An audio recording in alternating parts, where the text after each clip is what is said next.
Welcome to Sweet Life Beat Life. We hope this video helps. In this video, I will explain how to fix Mazda 3 Horn Easy Guide. Start by disconnecting the battery and removing the steering wheel cover to access the horn pad and clock spring. Inspect the horn relay, fuses, and wiring for corrosion or breaks. Test the horn with a fuse jumper and a friend pressing the button. Replace the horn unit or clock spring as needed and reassemble carefully, reconnecting the battery and testing the horn function. Check fuses and relays first. Replace any blown fuses and swap the relay to a known good one.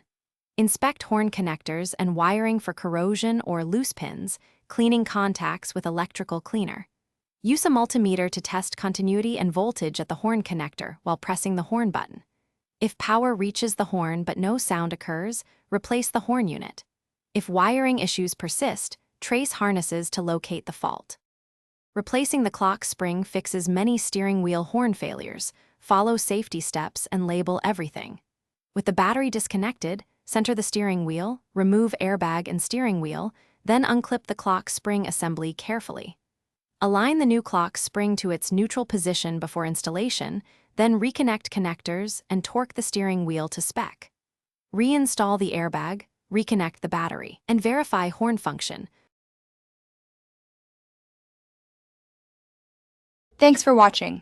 Consider subscribing if we helped you.